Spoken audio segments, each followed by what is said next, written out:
Special treat for Dolphins fans. Today, we're joined by Coach Cody Alexander of Match Quarters to talk more about the ins and outs and schematics of this Vic Fangio defense we'll see for the Dolphins in 2023. You are Locked On Dolphins, your daily Miami Dolphins podcast, part of the Locked On Podcast Network, your team every day. All right, Miami, welcome to another episode of Locked On Dolphins. It's your team every day here on the Locked On Network. Today is Thursday, June 29th, 2023, and today on the show, we're going to be joined by Coach Cody Alexander of Match Quarters to talk about the ins and outs of Vic Fangio, the core principles of his defense, how the personnel marries together, all of that here today on the show.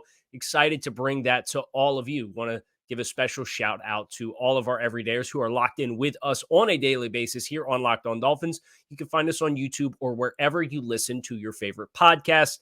I'm your host, Kyle Krabs, lifelong Miami Dolphins fan, host of Locked On Dolphins, co-host of the Locked On NFL Scouting podcast with Joe Marino, and it is your team every day here on the Locked On Network. So let's not waste any time. Let's go ahead and welcome Coach Alexander to the show, and let's take this deep dive into this Vic Fangio defense. So as we alluded to, we are joined here on the show by Coach Cody Alexander, the founder of Match Quarters, one of my favorite resources to kind of familiarize myself with what we as Dolphins fans should be expecting from Vic Fangio and his defense this upcoming season. So, Coach, welcome to Locked On Dolphins, and really appreciate you carving some time out of your day. How are things going for you? Yeah, doing great. Thanks for having me on. Anytime I can talk Fangio, I'm down. So this is a topic right up my alley. Wanted to give you a chance here before we start digging in, and full disclosure, you have been one of the most valuable resources for me for the talking points that I have started bringing on the show. Tell everybody a little bit about your background, how you've managed to familiarize yourself so much with Coach Fangio, and then also your own experiences in education in the game that have gotten you to this point. Yeah, so I'm originally a football coach. That's what I am. My dad was a football coach and a teacher, and so that was the pathway that I wanted. I wanted to coach college football, so I kind of took a chance and bet on myself and quit my job, and I went down to Baylor. And luckily, Phil Bennett, who is now retired, he was the defense coordinator at that time. He gave me an opportunity to kind of grow as a coach, and then from there, I've coached multiple years at the high school level here in Texas at the 5A, 6A, so the highest levels here. I've always been a football nerd. Defense has kind of always come easy to me. And so from there, I needed to have a creative outlet. And so I started to write, and, the worst place to put it on is the internet. And for some reason, it started growing. And so Match Quarters has kind of become this content brand, and it's kind of blessed me enough to be able to step away from the classroom and coaching and kind of do this full time. So let's kind of get into it a little bit. And we've started to allude to on this show as people get ready for Vic Fangio, some of the zone match concepts and quarter, half, and we're going to get into all that. But one thing that we haven't really discussed that I really enjoyed consuming that you put out recently was run fits and the box and the fronts that Vic Fangio will play and how that has to tie together with what you're playing on the back end. So was hoping you could start us off a little bit by kind of giving us kind of a primer and an introduction to the importance of your fits coming from what you're playing on the back end and how you have to make sure what you're playing up front is cohesive with that so that you have high integrity with your gaps in the run defense. Right. So I'll try and steer away from as much coach speak as I can. The probably the most famous of the way that's really become really popular across the league is this 5-1, the penny front in the Fangio scheme. And from there, you have 5 defensive linemen. And then typically behind that, you're going to run cover 3. Traditionally, you've ran that with cover 3, which creates what is called 8-man spacing, meaning that you have 8 men near the box. Everybody is gapped out. And then you kind of have an indicator fit, which usually is in this modern era is an off ball tight end that if he slides across, whether it's counter, split zone, whatever, kind of that slicing action, they're just going to trail with it. And then they just exchange gaps that way. if he wants to get into too high coverage, so real split field coverage. Now, that's kind of the misnomer about this system, is that because they align in too high so much, that it is not quarters, it is not split field, it is not middle of field open, however you define that. It really is a cover 3 heavy. They just have a lot of weak rotation through the secondary. So from that 5-1 front, how do you get into what is called 7-man spacing? So in 7-man spacing, you're going to be a gap short because your two safeties are high, right? And you don't want them as primary run fitters, which typically one of them would be in a cover 3. He'd be a primary run fitter. He would be near the box.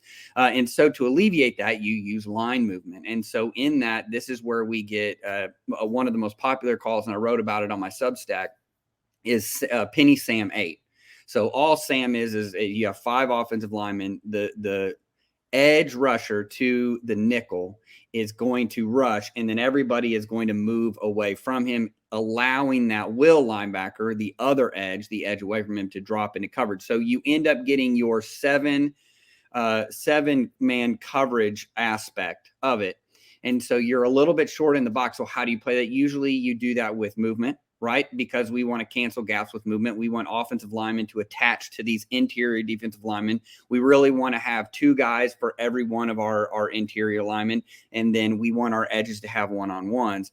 That will then allow our backers to kind of sit in that kind of that gray area and then fit off the ball carrier. Now, how does that match up to his nickel stuff, which is 4 down? In his 4 down, that's primarily where he wants to live. I think it'll be interesting this year. They do have a great front. So how much Penny and how much and he's shown with the Bears, he will run a lot of Penny at volume just if he has the talent.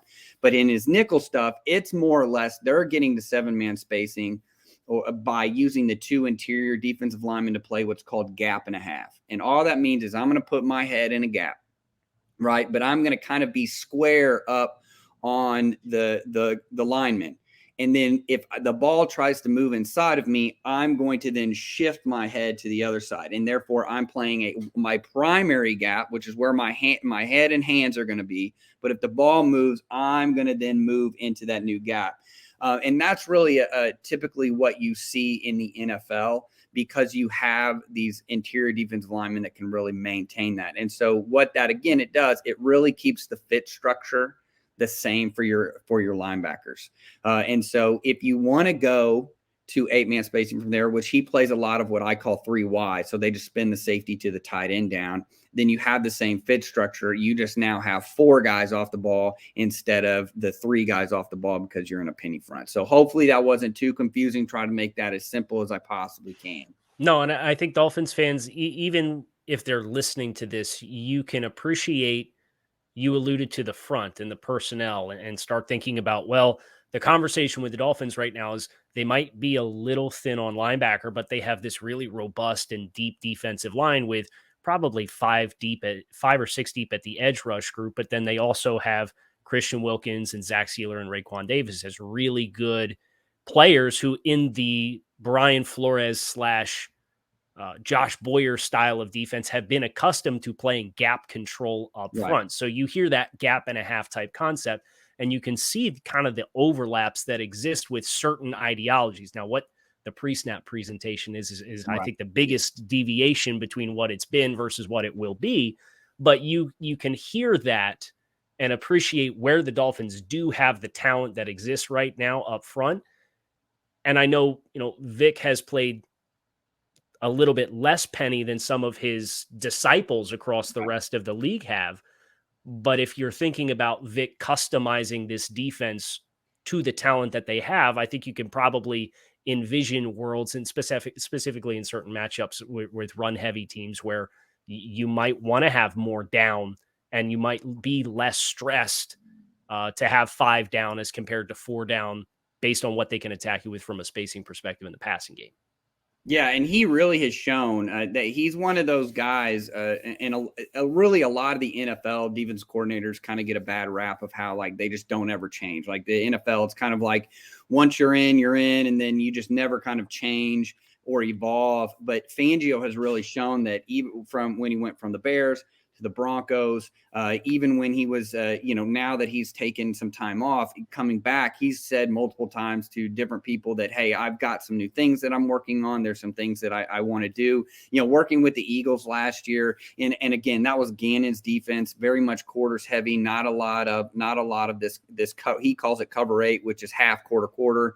That Fangio kind of runs. So it will be interesting coming into this with the front talent. Will he lean more towards a penny front, or will he stay with the nickel? It's not going to be the Ed Donatel Vikings. That was a completely different situation. And I know that that's probably something at Dolphins fans, as they're looking, they're like, okay, well, his biggest disciples, Ed Donatel, let's go look at the Vikings. They were absolutely miserable on defense. That had a lot to do with personnel and just a lot of inner conflict inside. So I see them looking a lot like his time with the Broncos.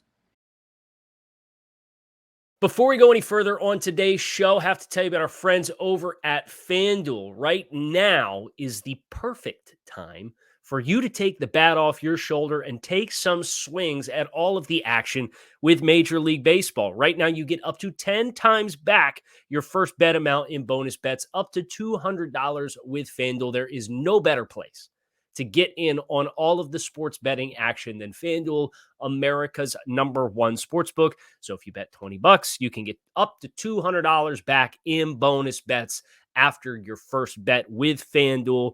And you get it in an app that's safe, secure, super easy to use. And best of all, when you win with FanDuel, you get paid out immediately. So head to FanDuel.com/lockedon to get that $200 max in bonus bets back after your first bet with FanDuel. That is FanDuel.com/lockedon. FanDuel, the official partner of Major League Baseball. And you mentioned the differences between quarters heavy. You alluded to pre-snap presentation of two high safeties versus what you're actually running. So let's kind of get into some of these split field coverages. And you mentioned half quarter, which is 8 for him. Talk a little bit about, first of all, that weak side safety rotation and what that allows you to do, and why the idea, or what the mechanics are behind why that's such a staple of what we do from a coverage standpoint with Vic Fangio. Yeah. So if you're not familiar, if you're not a coach, you probably don't, your view of football probably comes from like Madden, right? Like, is where we just have this huge playbook. We can call whatever. It doesn't really matter. It really, in reality, you have to be expensive somewhere. You're either very expensive in cover 3 and you have all the tools off of it, or you're expensive in quarters. I would argue that most high schools are quarters based because of the quarterback run game. Colleges is about 50-50. But then in the NFL, it is very much a dominant cover 3. Where the link, so you're sitting there and like, well, how can they link these things together and make this thing work? Fangio is a weak rotation cover 3 defense a lot of the times. And so what that really lends itself to is quarters. So quarters is inherently weak rotation, meaning that your safety or your weak safety away from the nickel is usually your bonus player. He's your guy. He can double the X. He can take the tight end. He can slide into the middle of the field on what you would call steal coverage. He's kind of like your key cog. Well, that's very similar to what he runs in his cover 8 scheme, which is half quarter. So he essentially is saying we're going to run very much like a cover 3 scheme to the front side.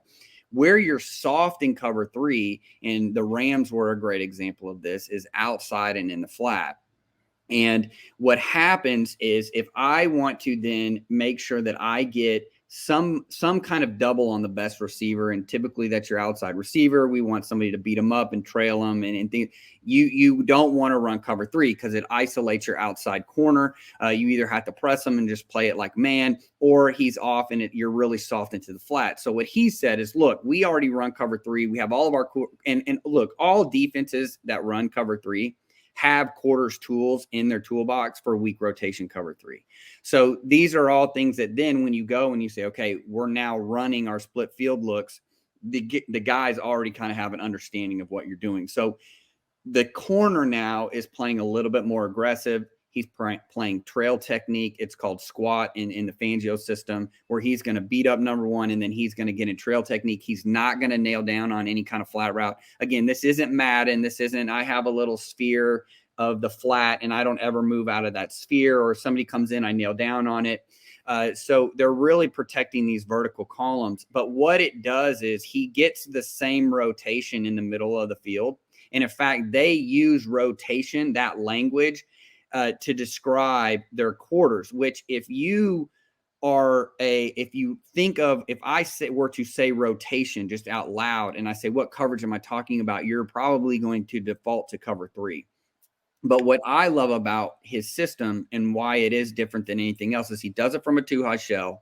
He marries cover 3 and quarters very well with weak rotation. It makes it nearly impossible for the quarterback in real time to figure out what the coverage is, because can I jump in there? Yes, and it's because, right, so much of your quarterback read, a lot of it is predicated on the rotation of the pre-snap or of the weak side safety. Yes. So when you get the same rotation for quarters and cover 3, that is kind of that whole Fangio do the work in the post snap. I've seen honest NFL refer to it as the vanilla theory, right? Where like the presentation is exactly the same, but when that also expands into the post snap, when your eyes first go to the weak side safety and you get the same weak side safety rotation for the quarters look and the cover 3, that's where it compounds itself even more, makes that even more challenging. Yeah, and most quarterbacks are not taught to go look to the field side corner as your first read to figure out. So it becomes almost impossible to figure this out. Anytime you're under center play action has become a really big thing in the NFL. Now the quarterback has to recalibrate. He doesn't know, are they going to really nail down and it's going to be cover 3? Are they going to stay passive? He thinks, okay, I've got quarters or cover 2 on this side, but then in reality, it's not. That doubt, you hold the ball. And what Fangio has been able to do really at Denver, and then I am anticipating the same with the Dolphins, is leverage high caliber, high end edges to then go attack the quarterback. Yeah. And Denver, obviously with Bradley Chubb, there's a pre-existing affiliation that exists there as well. Now, Coach, I wanted to make sure we talked some personnel, and we've alluded to the defensive tackles already with the front and how you play the gap scheme, and then with the coverage and how your post-snap process is elongated because of how you're presenting your defense, what that will allow your pass rushers to do. And the Dolphins, after acquiring Bradley Chubb after the trade deadline last year, their pressures went way up. It was just the ability to finish, in large part because a lot of their money down situations, they defaulted to cover 1 and playing man coverage, and they were running routes away from leverage across the middle of the field, and the pass rushers just couldn't quite get there. Right. So now if that process slows down, that in turn gives your pass rushers a chance. But I wanted to ask you, from a personnel standpoint, a lot of the flexibility in how much you can do, how much of that boils down to the kind of player that you have in the nickel? Because we have the acquisition of Jalen Ramsey, and I think the default for a lot of fans who have not closely followed or Jalen Ramsey in Los Angeles, or maybe don't follow closely these defensive scheme tendencies, they think about Jalen Ramsey and they still affiliate him with the lockdown outside corner that he was in Jacksonville, versus being a player who has started and evolved the last 2 years or so to really move around and play different positions. So how much of an impact does the nickel have in the menu that you have on how you want to attack offenses defensively in this scheme? Yeah, I really think if you have a nickel that can kind of do everything, then your defense is just so much better. I think the best example of this in that I'm familiar with would be like Jalen Petrie, who's now with Houston. Mm-hmm. When he was at Baylor, he could blitz, he could cover the slot, he could cover a tight end, he could play zone, he could play deep, and was just kind of just a utility player and a problem solver. And what that allows you to do is then shift away from the nickel to answer other problems within your defense. And so that's why I wasn't surprised when he went to Houston and he was a starter instantly, because when you have a guy like that can play everything from the slot, that's what Jalen Ramsey is able to bring you. He is not afraid to blitz. He's always been a physical tackler. He's an off-ball defender, just kind of as a philosophy of his, which is very particular. That's a slot style anyway. Most slot corners are not pressuring. They're not up and pressing. They're not on ball corners. He can play on, he can play off. He can do a lot of different things. I think it also allows them, if they want to get into some of these run heavy situations where they're seeing, again, we're seeing more 12, we're seeing more 13, we're seeing more 21 personnel, to then go base and just say, look, we can lock up these outside guys. And then I can put a post safety in the middle, and then we can be really aggressive in the box, get you in passing situations. And now our whole entire playbook is opened up. And so to me, that's a guy like that, where you can move in and out. And really, you can pinpoint where you want your coverage. Hey, I need you to defend this guy. He's outside this week, so I'll play you outside. He's inside this week, I'll play you inside. And then that allows you to really kind of unlock your defense and be able to play different things each week. And Vic, obviously known for either roll luggage or Zeus as Right.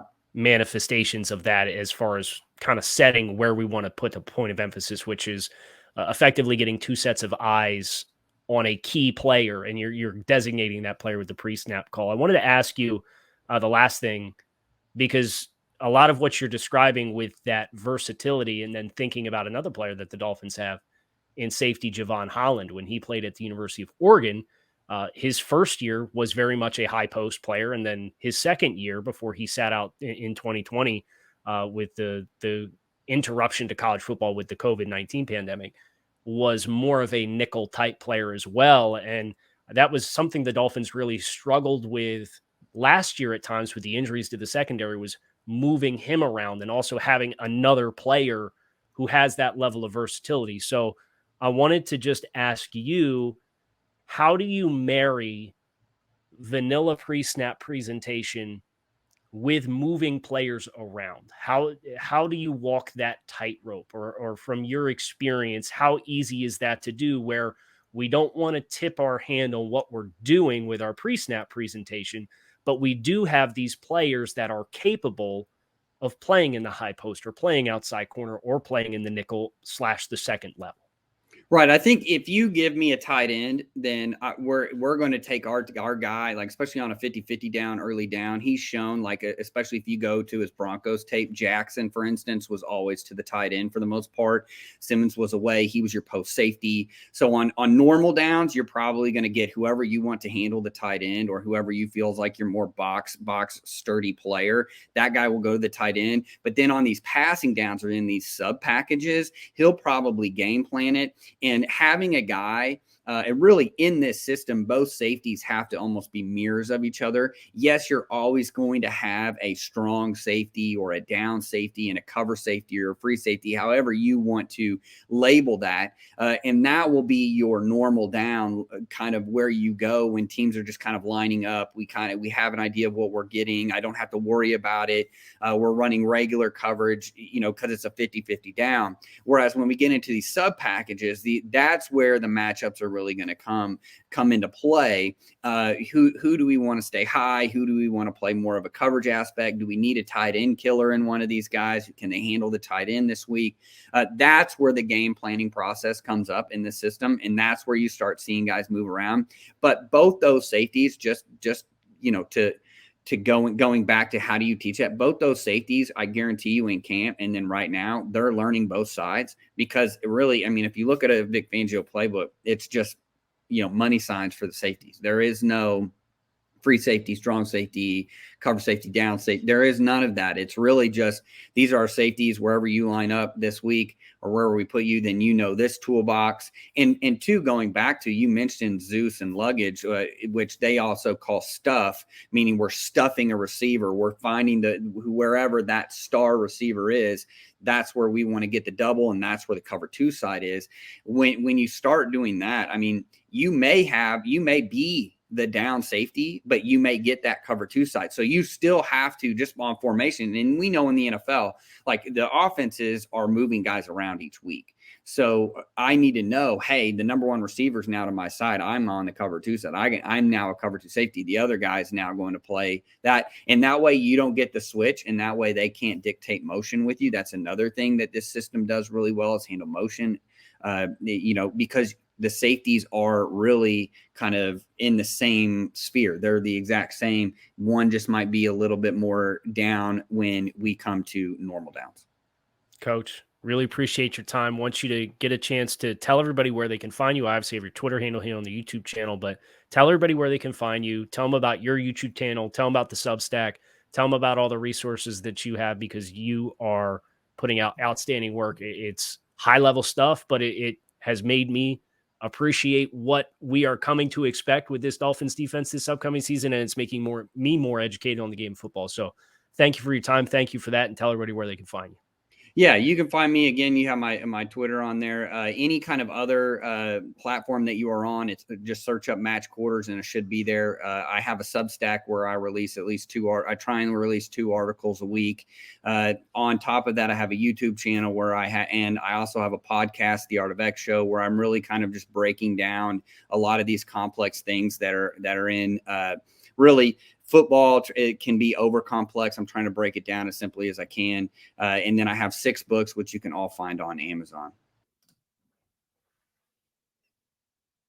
So that is going to do it for us here today on this episode of Locked On Dolphins. I hope you guys enjoyed the conversation with Coach Alexander. I know I certainly did. I've had a great appreciation for his insight into defensive football and his resources specifically rooted in match quarters and quarter half, and the differences in split field coverages and pattern matching that we're going to see this upcoming season, which is a departure from what we've seen from the Dolphins defense in years past. Hope to have a couple more guests on the show in the weeks ahead before training camp to make sure that we get a full appreciation of the dynamics that are at play for this Dolphins team, some of the prominent storylines, get some new insights beyond my own.